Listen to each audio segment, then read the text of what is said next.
یہ بات تو ہم سب جانتے ہیں کہ ایلبرٹ آئنسٹائن ہسٹری کا سب سے بڑا جینیس تھا، اتنا جینیس کہ وہ اکیلا ہی ہزاروں سائنٹسٹ سے زیادہ دماغ لڑا سکتا تھا۔ جو چیز ہم انسان سمجھنا تو دور کی بات، سوچ بھی نہیں سکتے تھے، وہ آئنسٹائن نے سوچی بھی، سمجھی بھی اور اس کو پوری دنیا کے لیے آسان بھی بنایا۔ ایلبرٹ آئنسٹائن ایک فزسسٹ تھا جنہوں نے تھیوری آف ریلیٹیوٹی یعنی E=mc² اور فوٹو الیکٹرک کے لاز بنا کر پوری دنیا کو حیران کر دیا، اور اسی وجہ سے ان کو نوبیل پرائز سے بھی نوازا گیا۔ ان کی ایکسٹرا آرڈینری سوچنے اور سمجھنے کی صلاحیت دیکھ کر لوگ سمجھتے تھے کہ آئنسٹائن کے پاس ایک اسپیشل برین ہے جو ہم عام انسانوں سے کافی مختلف ہے۔ اس بات کا خود آئنسٹائن کو بھی اندازہ تھا، اسی وجہ سے وہ نہیں چاہتے تھے کہ مرنے کے بعد ان کی باڈی کے کسی بھی حصے پر ریسرچ کی جائے، بلکہ انہوں نے تو یہ انسٹرکشن دی رکھی تھی کہ مرنے کے بعد ان کی باڈی کو جلا کر راکھ کر دیا جائے۔ لیکن پھر وہی ہوا جس کا آئنسٹائن کو ڈر تھا۔ 5 ٹی وی کی اس ویڈیو میں آپ سب کو خوش آمدید کہتے ہیں۔ اس سے پہلے کہ ہم اپنی ویڈیو کی جانب بڑھیں، آپ سب سے گزارش ہے کہ ہمارے چینل کو سبسکرائب کریں، لائک کا بٹن دبائیں تاکہ ہماری حوصلہ افزائی ہو سکے، اور کمنٹ میں اپنی رائے کا اظہار ضرور کیجیے۔ 18 اپریل 1955 کو پرنسٹن ہاسپٹل میں جب آئنسٹائن کا انتقال ہوا تو آٹوپسی کے لیے یعنی موت کی وجہ جاننے کے لیے جو ڈاکٹر آیا تو اس نے چپکے سے آئنسٹائن کا برین نکال لیا، کیونکہ اس کو یہ جاننے کی کیوریاسٹی تھی کہ دنیا کے سب سے بڑے جینیس کے برین میں آخر ایسا کیا ہے۔ ناظرین، آئنسٹائن کا برین چرانے والے ڈاکٹر توماس ہاروی تھے، جن کو اپنے ساتھ ہونے والے انجام سے زیادہ اسپیشل برین کو اسٹڈی کرنے میں دلچسپی تھی۔ کچھ دنوں کے بعد جب پرنسٹن ہاسپٹل کو ڈاکٹر ہاروی کی اس حرکت کا پتہ چلا تو ان کو اپنی جاب سے ہاتھ دھونا پڑا، لیکن ڈاکٹر ہاروی آئنسٹائن کے بیٹے ہانس ایلبرٹ سے جیسے تیسے کر کے پرمیشن لینے میں کامیاب ہو گئے کہ وہ اس کے باپ کے اسپیشل برین کے اندر چھپے رازوں سے پردہ اٹھا کر اس کو پوری دنیا کے سامنے لانا چاہتے ہیں۔ اس دن کے بعد سے شروع ہوا اس برین کا لمبا ترین سفر۔ توماس ہاروی ایک پیتھولوجسٹ تھے جو صرف پوسٹ مارٹم کرنا جانتے تھے۔ یہ ان کا صرف ایک خیال تھا کہ وہ اتنے بڑے جینیس کا برین اسٹڈی کر پائیں گے۔ اب کنڈیشن یہ تھی کہ ڈاکٹر ہاروی پرنسٹن ہاسپٹل کی جاب بھی کو بیٹے تھے اور پیتھولوجسٹ کا عہدہ بھی۔ آئنسٹائن کا برین جو پہلے ہی ڈاکٹر ہاروی پریزرو کر چکے تھے، وہ اس کو لے کر پنسلوینیا کے شہر فیلاڈیلفیا لے گئے، جہاں انہوں نے برین کی کئی فوٹوز لی اور پھر اس کو 240 چھوٹے چھوٹے پیسز میں کاٹ کر ہر پیس کو الگ الگ جار میں پریزرو کر کے اپنی بیسمنٹ میں چھپا دیا۔ اس مسئلے کو لے کر ڈاکٹر ہاروی کا اپنی بیوی کے ساتھ کئی بار جھگڑا ہوا، کیونکہ ان کی بیوی اکثر اس کو دھمکی دیتی تھی کہ وہ ان جارز کو اٹھا کر کہیں پھینک دے گی۔ ایک دن جھگڑا اتنا بڑھ گیا کہ دونوں کو ڈیورس لینا پڑا اور ڈاکٹر ہاروی برین لے کر کینسس کے شہر وچٹا چلے گئے، جہاں وہ ایک بایولوجیکل ٹیسٹنگ لیب میں ایک سپروائزر کی نوکری سنبھالنے لگے، اور یہاں اپنے فارغ ٹائم میں آئنسٹائن کے برین پر خوب اسٹڈی کرنے کی کوشش کرتے۔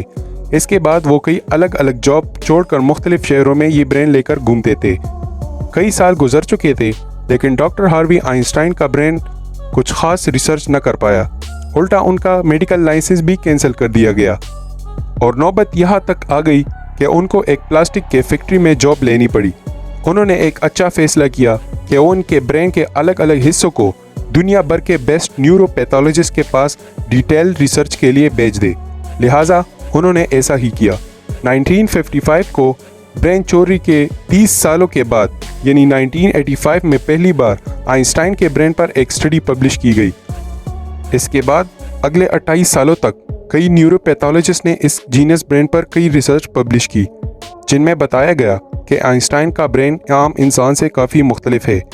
سب سے بڑا فرق برین کے کارپس کلوسم نامی حصے میں پایا گیا۔ اب یہاں یہ جاننا ضروری ہے کہ انسانی برین 2 الگ الگ حصوں میں تقسیم ہوتا ہے۔ انسان جو بھی کام کرتا ہے وہ برین کے ایک حصے میں پہلے پروسیس ہوتا ہے، اور پھر برین ہمارے جسم کے اس حصے کو سگنل دیتا ہے۔ لیفٹ برین ہمارے جسم کے رائٹ حصوں کو کنٹرول کرتا ہے، اور جبکہ رائٹ برین ہمارے جسم کے لیفٹ حصوں کو۔ اس کے علاوہ 90% انسانوں کا لیفٹ برین بولنے، سمجھنے، میتھمیٹیکل کیلکولیشنز اور رائٹنگ یعنی لکھنے کے دوران کام کرتا ہے، جبکہ رائٹ برین کے پاس کریٹیوٹی، شیپس کو پہچاننے، آرٹ اور میوزیکل سکلز کی ذمہ داری ہوتی ہے۔ اب آپ یہ سوچ رہے ہوں گے کہ ان سب میں کارپس کلوسم کا کیا کام ہے۔ فرض کر لے کہ آپ کی بورڈ پر ٹائپنگ کر رہے ہیں یا پھر موبائل فون پر۔ اس دوران ہمارے دونوں ہاتھ ٹائپنگ میں بزی ہے۔ کچھ لیٹرز ہمارا سیدھا ہاتھ ٹائپ کر رہا ہے تو کچھ الٹا۔ ٹائپنگ کے دوران آپ کے لیفٹ ہینڈ سے ایک مسٹیک ہوئی تو آپ نے فوراً اپنا رائٹ ہینڈ استعمال کر کے اس کو اریز کر دیا۔ اس کا مطلب یہ ہوا کہ جب ہمارے رائٹ برین سے مسٹیک ہوئی تو لیفٹ برین نے فوراً سگنل بھیج کر وہ مسٹیک ٹھیک کروائی۔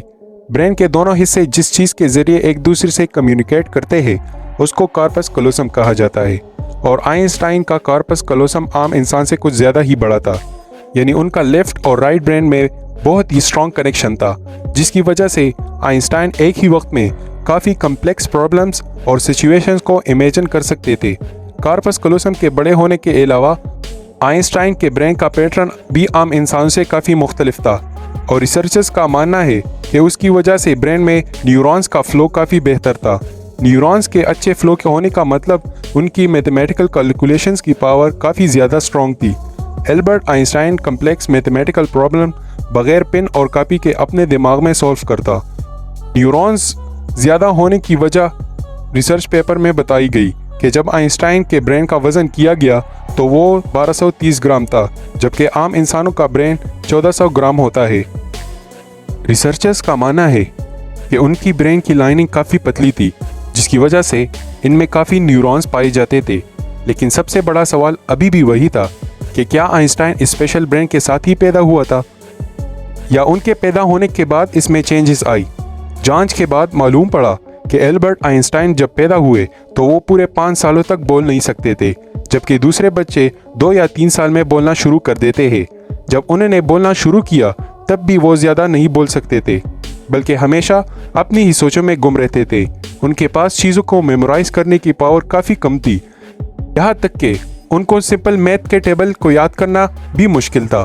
وہ نمبرز اور میتھس کو لاجیکل طریقے سے پروسیس کرنے میں ماسٹر تھے، نہ کہ ان کو رٹا لگا کر یاد کرنے میں۔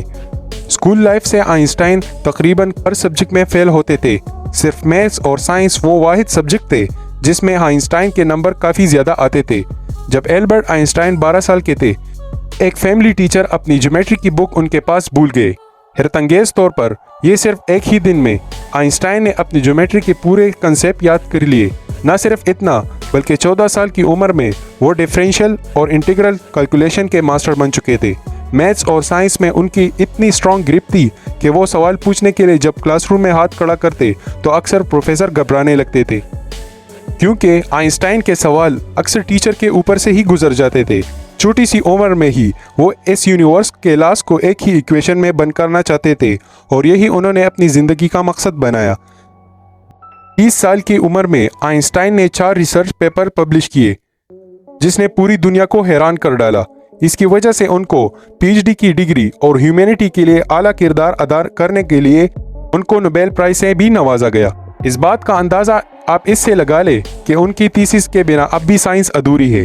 ڈاکٹرز اور سائنٹسٹ نے یہ نتیجہ نکالا کہ آئنسٹائن کا برین ان کے پیدا ہونے کے بعد اسپیشل بنا تھا، جس کی سب سے بڑی وجہ یہ تھی کہ جب ان کو اپنے سوالوں کا جواب نہیں ملتا تھا تو وہ خود اپنے دماغ کی مدد سے جواب تلاش کیا کرتے تھے۔ چھوٹی عمر سے ہی ایسا کرنے سے ان کا برین ڈیولپ ہوتا گیا۔ آج بھی آئنسٹائن کا یہ ایکسٹرا آرڈینری برین امریکہ میں واقع دی مٹر میوزیم میں موجود ہے، جس کو بڑی حفاظت سے مائکروسکوپک فلمز میں پریزرو کیے رکھا ہے۔ امید ہے پائی ٹی وی کی یہ ویڈیو آپ کو پسند آئی ہوگی۔ اپنا پورا خیال رکھیں۔ اللہ حافظ۔